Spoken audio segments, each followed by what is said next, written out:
बिस्मिल्लाहिर्रहमानिर्रहीम। अस्सलाम वालेकुम।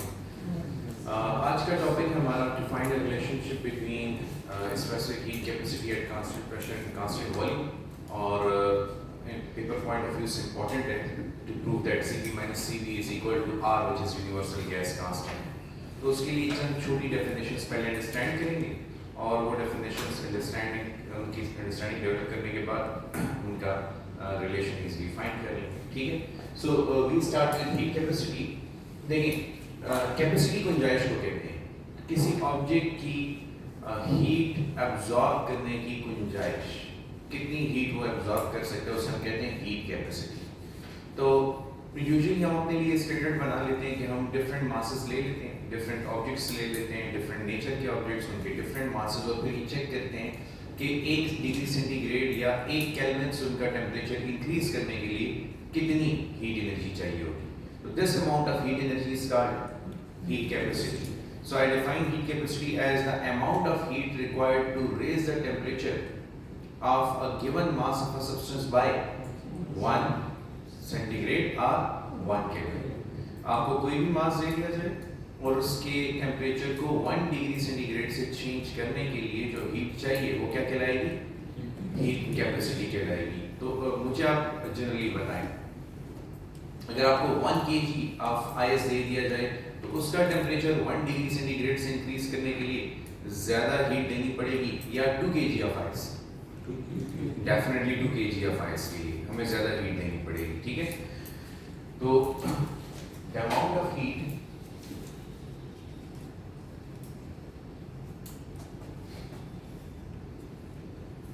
required to raise the temperature of a unit mass of a substance by 1 degree centigrade or 1 Kelvin is called heat capacity। लेकिन अब देखें ना, मास चेंज होते ही हीट कैपेसिटी की वैल्यू चेंज हो जाती है। कम मास के लिए हीट कैपेसिटी की वैल्यू कम है, ज्यादा मास के लिए हीट कैपेसिटी की वैल्यू ज्यादा है।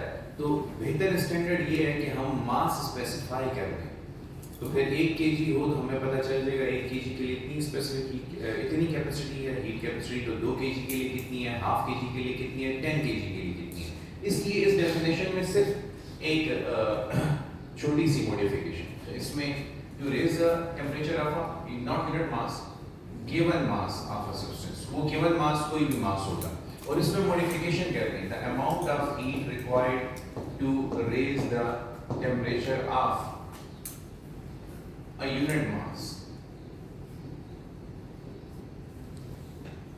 of a substance by 1 degree centigrade or Kelvin is called specific heat capacity. अब आपने मास स्पेसिफाई कर दिया, यूनिट मास से मुराद आप यहाँ पे 1 kg ऑफ मास ले लें तमाम सब्सटेंसेस का। जैसे आप 1 kg वाटर का ले लें, 1 kg ग्लिसरीन का ले लें, 1 kg हनी का ले लें। मुझे बताएं, तीनों का टेम्परेचर 1 केल्विन चेंज करने के लिए सबसे ज्यादा हीट कौन एब्जॉर्ब करेगा?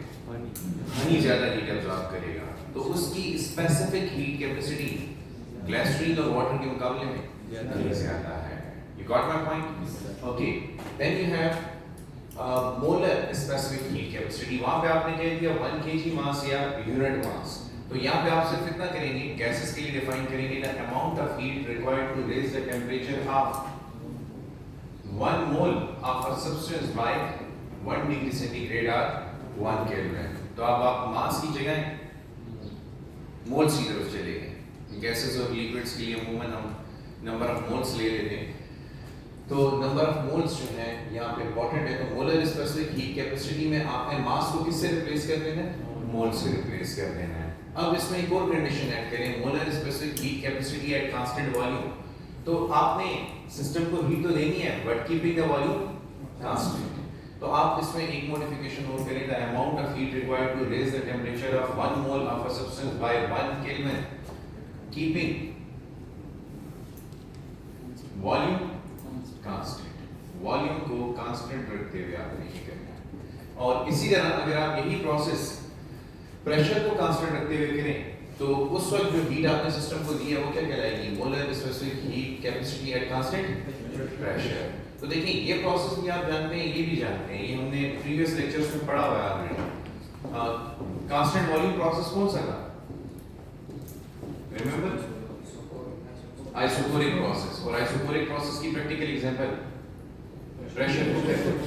यस, तो वॉल्यूम कांस्टेंट रखते हुए आप सिस्टम को हीट दें और सिस्टम में कितने मोल, 1 मोल किसी भी सब्सटेंस का मौजूद हो और आप उसको हीट दें ताकि उसका टेम्परेचर कांस्टेंट वॉल्यूम रखते हुए 1 डिग्री सेंटीग्रेड से चेंज हो जाए, तो हम क्या कहेंगे कि ये क्या है, molar specific heat at constant volume है। अब प्रेशर कांस्टेंट रखते हुए अगर ये प्रोसेस करें तो ये कहलाएगा molar specific heat at constant pressure. अच्छा, कांस्टेंट प्रेशर और कांस्टेंट वॉल्यूम का मवाजना करें, ये एक ओपन कंटेनर है, ठीक है, और यहाँ पे हमारे पास फर्ज कीजिए कि एक क्लोज कंटेनर है, इसके ऊपर हमने एक लिड रखी हुई है, तो ये बंद है, इट इज क्लोज। यहाँ से यहाँ पे वॉल्यूम फिक्स है, यहाँ पे वॉल्यूम कांस्टेंट है और यहाँ पे प्रेशर कांस्टेंट है। फर्ज कीजिए कि ओपन कंटेनर है, इसमें वाटर है और हम वाटर को एटमॉस्फेरिक प्रेशर पे बॉयल करना चाहते हैं। एटमॉस्फेरिक प्रेशर यहाँ पे कांस्टेंट है। अब मुझे बताएं, अगर मैं इसमें भी वाटर ले लूं, ये वाटर लेवल है, इसमें भी वाटर ले लूं, ये वाटर लेवल है, दोनों में वाटर लेवल सेम है, तो बताइए कांस्टेंट प्रेशर पर ज्यादा हीट एब्जॉर्ब होगी 1 डिग्री सेंटीग्रेड टेंपरेचर राइज करने के लिए या कांस्टेंट वॉल्यूम में? क्योंकि देखिए यहाँ पे कोई भी हीट एस्केप नहीं कर रही और यहाँ पे हीट एस्केप कर रही है, तो कौन सा system 1 degree centigrade temperature change करने के लिए ज्यादा हीट एब्जॉर्ब करेगा? Constant pressure. कांस्टेंट वॉल्यूम में तो आप थोड़ी सी हीट देंगे और उसका टेंपरेचर जल्दी से 1 केल्विन चेंज हो जाएगा। क्यों? क्योंकि यहाँ पे if you remember all the heat given to the system at constant volume is converted into internal energy. There is no work done. But if you remember at constant pressure, a part of heat is converted into internal energy and the remaining is converted into work done. तो यहाँ पे तो same amount से internal energy change करने के लिए या same temperature change पैदा करने के लिए यहाँ पे आपको ज्यादा हीट देनी पड़ेगी और यहाँ पे कम हीट देनी पड़ेगी। तो इससे क्या पता चलता है कि delta QP is greater than delta QV if you want to change the internal energy by same amount. आप चाहते हैं फॉर एग्जांपल आपने यहाँ पे 10 जूल हीट एनर्जी दी और इंटरनल एनर्जी में भी 10 जूल का चेंज आ गया, ठीक है। अब देखिए ना, क्या आप यहाँ पे 10 जूल हीट दें तो क्या 10 जूल इंटरनल एनर्जी में चेंज आएगा? फॉर एग्जांपल यहाँ पे 5 जूल इधर चला गया, 5 जूल इधर चला गया, तो इधर कम, इधर एक हिस्सा वर्क डन में कन्वर्ट हो गया। तो अब आपको क्या करना पड़ेगा, फॉर एग्जांपल आपको 20 जूल एनर्जी लेनी पड़ेगी, तो यहाँ पे 10 जूल आएगा, यहाँ पे 10 जूल आएगा। तो देखिए सेम अमाउंट से इंटरनल एनर्जी चेंज करने के लिए किस प्रोसेस में ज्यादा हीट अब्सॉर्ब हुई है? कांस्टेंट प्रेशर प्रोसेस में। तो हम ये कह सकते हैं कि कांस्टेंट प्रेशर प्रोसेसेस पर सिस्टम ज्यादा हीट अब्सॉर्ब करते हैं as compare to constant volume process. इसीलिए प्रेशर कुकर में खाना जल्दी पक जाता है as compare to an open container. समझ आई बात? अच्छा, अब इनकी मैथमेटिकल फॉर्म्स की तरफ चलते हैं। स्पेसिफिक हीट कैपेसिटी, वहां से फिर हम मोलर स्पेसिफिक हीट कैपेसिटी और फिर molar specific capacity at constant volume और कांस्टेंट प्रेशर की मैथमेटिकल फॉर्म्स लिखेंगे। तो starting from specific heat capacity,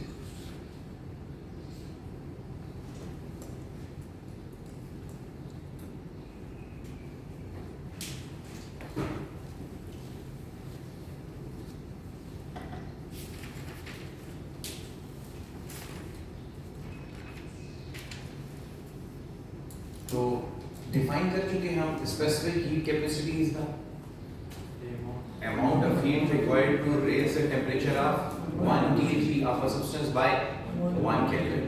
किसी भी चीज के 1 किलोग्राम का, किसी भी सब्सटेंस के 1 किलोग्राम का टेम्परेचर 1 केल्विन से इंक्रीज करने के लिए जो हीट हमें चाहिए वो हीट क्या कहलाएगी? स्पेसिफिक हीट कैपेसिटी कहलाएगी। सिंबॉलिकली इसे हम कैसे शो करेंगे? तो symbolically will indicate by C, capital C से आप इसे इंडिकेट करेंगे और इसका जो मैथमेटिकल एक्सप्रेशन है वो डिराइव कर लेते हैं। अच्छा स्टूडेंट्स देखिए,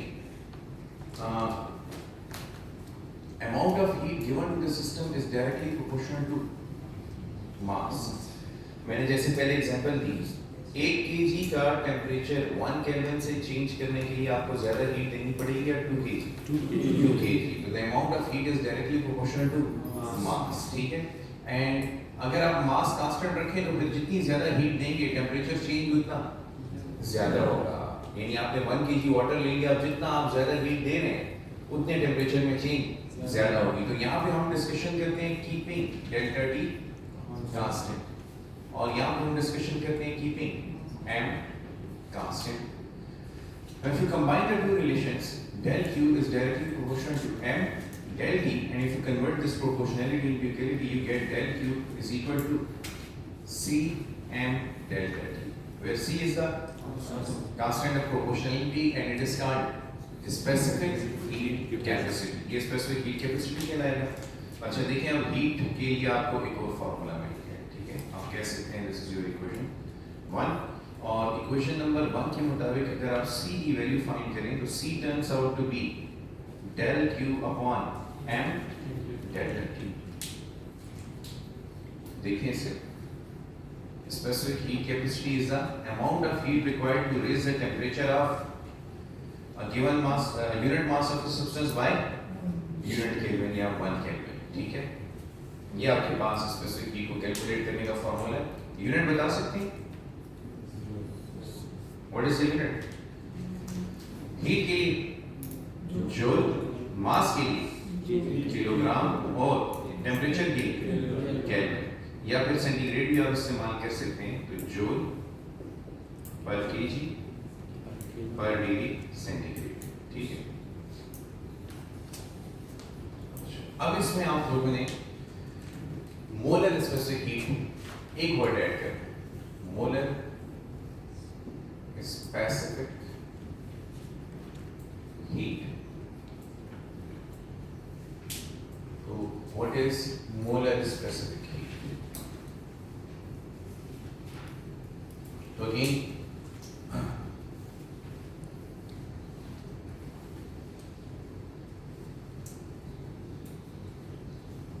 डिफाइन तो हम इसे कर चुके हैं, molar specific heat capacity.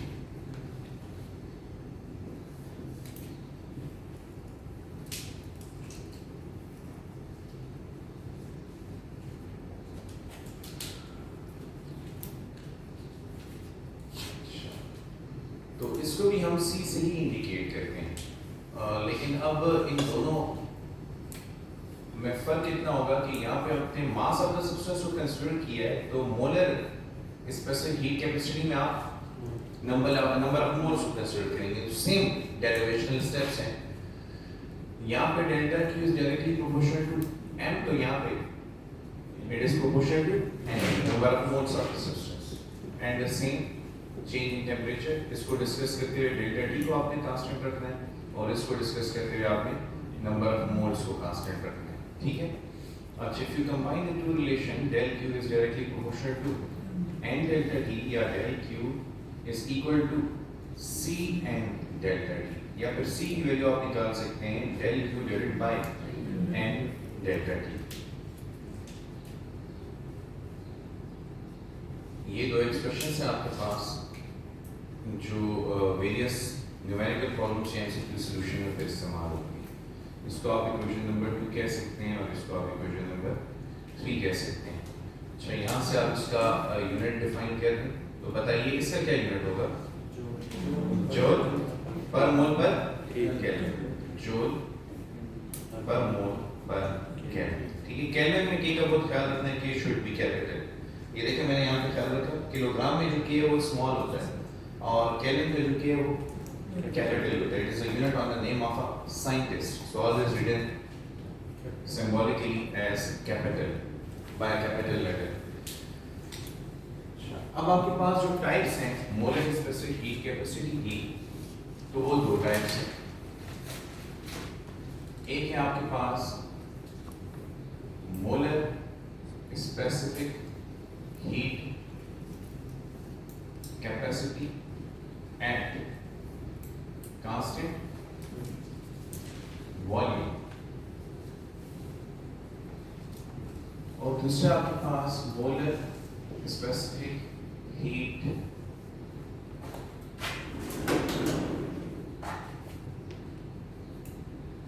capacity at constant pressure.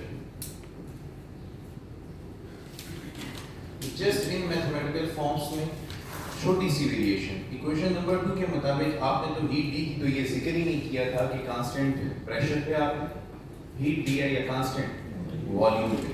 अब अगर आप मेंशन कर दें कि you have given this heat to the system keeping the volume constant, तो फिर आपके पास डेल्टा क्यू की जगह डेल्टा क्यू वी, सी की जगह C V and delta T आ जाएगा, या फिर सी वी की वैल्यू निकालें तो C V is equal to del Q V divided by and delta T. ठीक है, तो ये आपके पास दो रिजल्ट्स मजीद आ गए कांस्टेंट वॉल्यूम के, और बिल्कुल इसी तरह कांस्टेंट प्रेशर के लिए जब आप लिखना चाहेंगे तो v को किससे रिप्लेस करेंगे, p से, और यहाँ पे क्या आ जाएगा cp एंड डेल्टा t। ठीक है, और फिर cp की वैल्यू जब आप लिखेंगे तो it is delta qp divided by and delta t। ठीक है, so here you have formulas for specific heat capacity at constant pressure and specific heat capacity at constant volume। साथ आपको हीट के भी फॉर्मूले मिल जाते हैं। ठीक है, क्या आप सिस्टम को कांस्टेंट वॉल्यूम पर हीट दें या कांस्टेंट प्रेशर पर हीट दें। अब आप सीपी और सीवी के दरमियान एक रिलेशनशिप डिराइव कर सकते हैं बहुत इजीली। तो हमारा टारगेट बेसिकली वही था, let's derive that relation.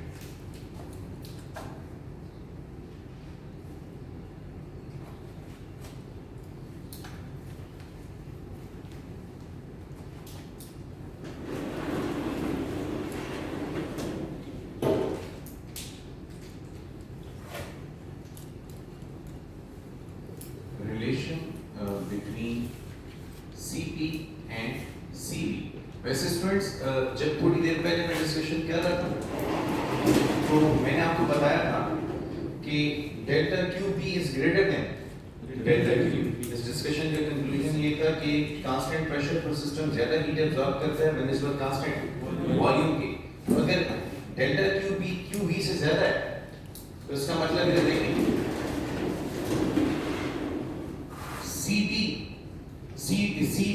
CV से ज्यादा होगा कि नहीं? क्योंकि delta Q P delta Q E से ज्यादा है। तो आप नंबर ऑफ मोल और टेम्परेचर चेंज सेम रखें तो यहाँ पर ज्यादा हीट एब्जॉर्ब होगी, इसीलिए CP is greater then CV। तो ये अब कितने अमाउंट से ग्रेटर है ये हम फाइंड कर सकते हैं वो चीजें। तो relation between CP and C, paper में जो आपको क्वेश्चन आ सकता है वो ये कह सकता है कि prove that CP minus CV is equal to R, and if you remember R is universal gas constant whose value is 8.315 joule per mole per Kelvin। ठीक है, ये आपके पास R की वैल्यू है। तो हमने बेसिकली ये प्रूफ करना है, और न्यूमेरिकल सॉल्यूशन के लिए आपको ये वैल्यू याद होनी चाहिए, इसको नहीं भूलना आपने। अच्छा, लेट्स स्टार्ट विद डेरिवेशन, बल्कि rather we will write here proof start कर देते हैं। ठीक है, okay, let me give the system some heat keeping the volume constant। ठीक है, तो यहाँ पे कांस्टेंट वॉल्यूम प्रोसेस करें, कांस्टेंट वॉल्यूम प्रोसेस। ये बेसिकली 3 स्टेप्स में इंशाल्लाह खत्म हो जाएगा। फर्स्ट स्टेप इज आप सिस्टम को हीट दें कीपिंग द वॉल्यूम कांस्टेंट। ठीक है, अच्छा, आपने सिस्टम को हीट दी कीपिंग द वॉल्यूम कांस्टेंट, तो a part of it will be converted into internal energy and remaining will be converted into work done according to first law of thermodynamics। But there is one thing, what is the work done in constant volume process? Zero। There is no work done in constant volume process, so इसको zero कर देंगे। So we write delta QV is equal to delta U। अच्छा, हमने यहाँ पे value find कर ली कि जो भी हीट हमने दी वो सारी की सारी किसमें कन्वर्ट हो गई, इंटरनल एनर्जी में। और हमने जो हीट दी थी according to this formula delta Q P, this is equal to C V and delta T. ठीक है, तो हम तो ये भी जानते हैं कि जो हमने हीट दी है वो किसके बराबर है, सी वी एंड डेल्टा टी के बराबर है। Let's say this is your equation 1 and this is 2. So if you compare the two, 1 equal to 2, you get del u is equal to cv and delta t। आपने system की internal energy में change find कर लिया कि system की internal energy में कितना change है। आप इसको a का नाम दे दें। Now heat up the system keeping the pressure constant। अब pressure constant रखते हुए हम सिस्टम को हीट अप करेंगे। ठीक है, सो ये सेकंड स्टेप हमारे पास बन जाएगा constant pressure process.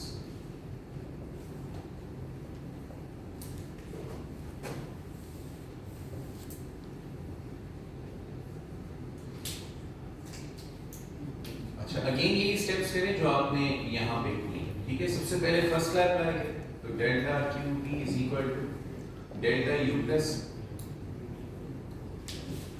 Delta W.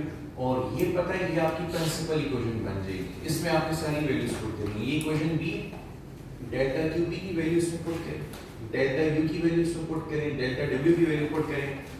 ये टॉपिक जो है आपका खुद ब खुद ऑटोमेटिकली डिराइव हो जाएगा। वैसे नोटिस करें डेल्टा यू की वैल्यू इक्वेशन ए में ऑलरेडी मौजूद है और डेल्टा क्यू बी की वैल्यू जैसे आपने फाइंड की थी बिल्कुल उसी तरह डेल्टा क्यू बी की भी वैल्यू निकाल दी। तो बताइए डेल्टा क्यू बी किसके बराबर होगा, delta Q P is equal to C P and delta T. इसको आप नाम दे दें इक्वेशन लेट्स से 3 का। ठीक है, अच्छा अब हमारे पास डेल्टा क्यू बी की वैल्यू मौजूद है, डेल्टा यू की वैल्यू मौजूद है, क्या मिसिंग है, वर्क डन मिसिंग है। ठीक है, तो सिस्टम जब एक्सपेंड होगा कांस्टेंट प्रेशर प्रोसेस में कुछ वर्क डन होगा और work done as we already know it is a product of force and distance. और ये मैंने आपको काफी दफा कैलकुलेट भी करवाया। लेट्स से फोर्स हमारे पास F है और पिस्टन जब मूव करता है तो उसकी जो अपवर्ड डिस्प्लेसमेंट होती है वो डेल्टा y है। फोर्स को किससे रिप्लेस करेंगे, प्रेशर से, तो it is P into A delta y। और स्टूडेंट्स बताएं area into change in length becomes change in volume, तो P डेल्टा V आ जाएगा आपके पास। ठीक है, अच्छा फिर याद करें P डेल्टा V, इसको जरा नाम दे देते हैं इक्वेशन नंबर 4 का। और फिर आइडियल गैस इक्वेशन बताएं सर मुझे, P is equal to nRT। अब क्योंकि वर्क डन हुआ है तो वॉल्यूम चेंज हुआ है कि नहीं, yes, और वॉल्यूम चेंज होगा कीपिंग द प्रेशर कांस्टेंट किसकी वजह से, टेंपरेचर की वजह से। तो keeping the pressure constant the volume is changing by changing the temperature. तो आपके पास ये बन जाएगी इक्वेशन नंबर 5। ठीक है, और इफ यू कंपेयर 4 and 5 तो आपको वर्क डन की वैल्यू मिल जाएगी।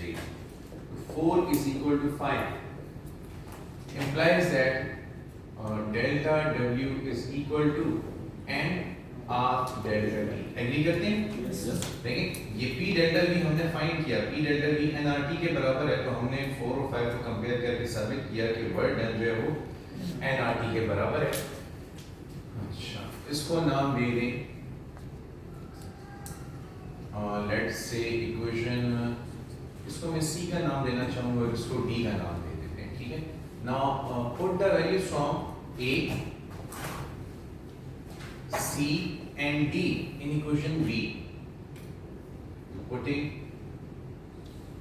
A, C and D in B, we get delta QB की जगह CP and delta T आ जाएगा, which is equal to del U की जगह